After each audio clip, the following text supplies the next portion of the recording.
dah 2 hari pandu Nissan Kicks e-Power ni. Apa yang menariknya ialah dia punya sistem e-Power tu sendiri.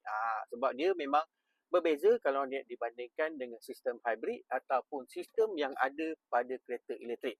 Kenapa? Sebab dalam sistem e-Power ni, dia ada enjin dan dia ada motor elektrik. Bezanya ialah dia punya enjin tu yang 1.2 NA, dia hanya berfungsi sebagai generator, iaitu dia akan generate kuasa elektrik dan sebelum kuasa elektrik tu disimpan ke dalam bateri.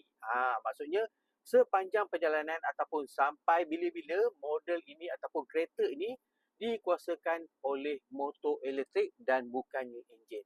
Itu yang perbezaan utama berbanding dengan hybrid ataupun EV lah. Sebab kalau EV tu dia sangat straightforward, iaitu EV tu daripada bateri, dia terus inverter dan terus ke motor. Motor tu akan menggerakkan roda. Sama ada kalau hybrid pula dia gabungan antara dua, itu dia ada motor elektrik dan pada kelajuan tertentu dia akan menggunakan tenaga daripada enjin. So memang unik lah. Ia mampu menghasilkan sehingga 129 PS dan 280 Nm of torque. Sebab tu kalau dengan kereta yang sekecil ini memang sangat-sangat powerful. Contohnya bila aku tekan je, kau boleh rasa dia punya instant torque tu. Dan kelebihan dia tak ada bunyi CVT ataupun sebagainya. Dia rasa kabin ni jauh lebih senyap berbanding mana-mana model hybrid yang ada dekat pasaran sekarang.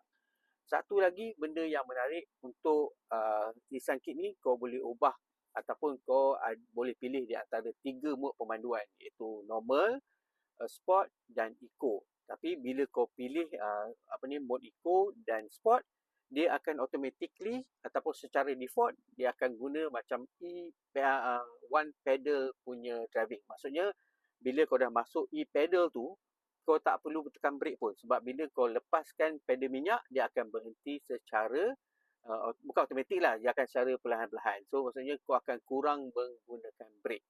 Cuma apa yang saya tak suka bila kita masuk dalam ataupun kita gunakan mode sport tu, dia punya sengguk tu agak terasa sikit lah. Terutama kalau kita duduk sebagai penumpang. Tapi kalau sebagai driver, kita rasa macam okey je.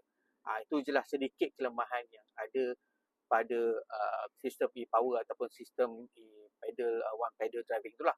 Lepas tu kau mungkin tanya, berapa jauh boleh dapat dengan satu tangki? Okey, tangki Nissan Kicks ni cuma 41 liter, tapi dia boleh pergi sejauh 900 km. Itu klaim Nissan lah mengikut NEDC. Bagi saya, untuk kereta yang sekecil ini ataupun dengan tangki cuma 41 liter, memang sangat-sangat jimat lah. Dan bila dalam perjalanan ni, kita memang dah on the way balik ke KL lah. Dan kita lalu banyak jalan-jalan kampung macam ni. Bila kau punya corner masuk Seleko kan, memang sedap lah kereta ni. Honestly, memang sedap. Saya rasa ini antara SUV crossover kecil yang paling sedap in terms of dia punya drivability lah. Dia senyap, dia punya response tu memang senyap. Okey, satu benda yang korang kena ingat ataupun korang tahu, benda ni korang mungkin macam, betul ke? E-Power ni kau kena drive dan baru kau boleh hargai dia.